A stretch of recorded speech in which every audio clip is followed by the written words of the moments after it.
330 온에어 시간으로 이어가 보겠습니다. 오늘도 이데일리 증권부 기자와 함께하죠. 신하영 기자와 함께합니다. 안녕하세요. 안녕하세요. 안녕하세요. 오늘은 어떻게 보내셨어요? 좀 바쁜 하루셨어요? 오늘 네.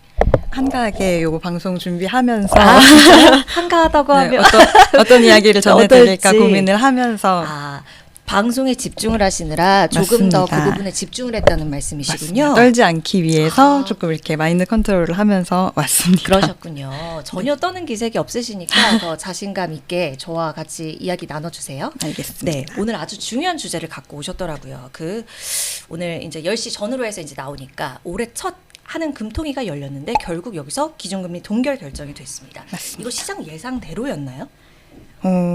경기가 워낙에 네. 부진하다 보니까 네. 지난해 10월이랑 11월에 동결이 아니라 인하를 하고 이번까지 해서 3회 연속을 할 것이다. 이런 전망이 당초에는 조금 나왔었는데요. 네.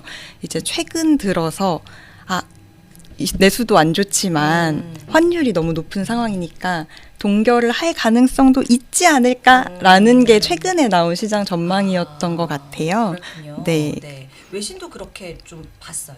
맞습니다. 외신은 어때요? 그 금통위 이틀 앞두고 지난 14일에 골드만삭스에서 그 금통위 미리 보기 이런 보고서를 한번 냈었는데요.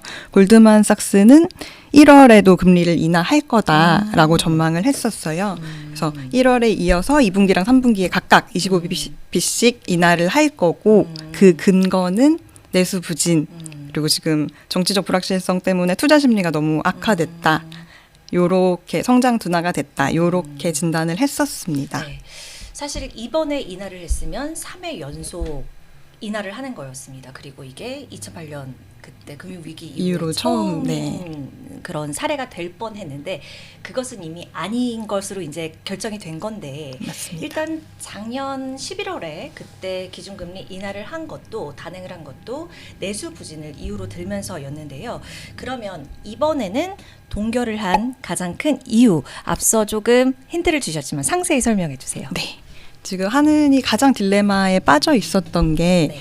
경기냐 그 환율이냐 네. 요런 문제 때문에 고민을 해오던 건데 네. 오늘은 결국에 환율 안정 요거를 택한 걸로 보이고요. 네. 실제로 이창용 총재도 간담회 그 금통위 이후 간담회에서 네. 환율이 1,470원 선이 유지되면 네. 물가 상승률이 0.15% 포인트 오를 거다.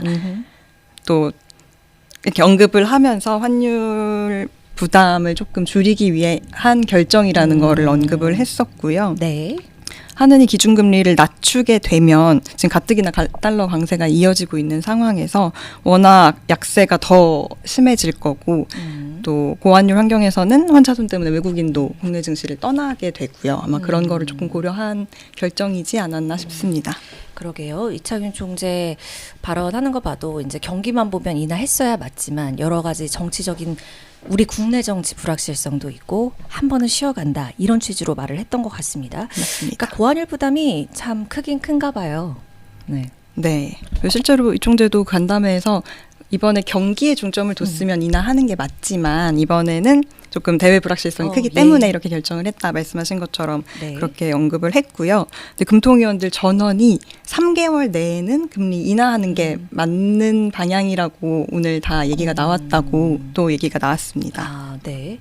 그럼 하느니 이번 결정한 거에 대해서 시장 반응은 어땠어요?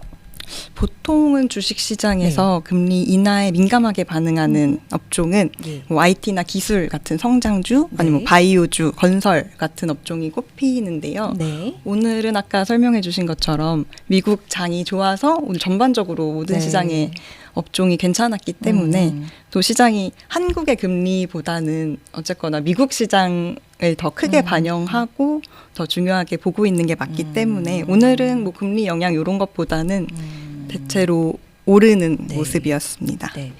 그러니까 간밤에 이제 중요한 지표, 그러니까 그저께는 PPI, 어제는 이제 CPI 발표가 됐는데 이게 시장이 예상했던 것보다 조금 떨어지거나 부합하는 요 정도 수준으로 나왔기 때문에 가뜩이나 이제 연준 쪽에서 매파적으로 발언을 하면서 금리 인하 2번밖에 안 할 수도 있다 이런 취지로 이야기를 했는데 그래도 약간 금리에 대해서 우리가 생각할 수 있는 공간이 생긴 거 아닐까 이런 것들 플러스 또 이제 기술주들 오르고 그러면서 맞습니다. 우리 시장에 그런 좋은 온기가 전해졌다.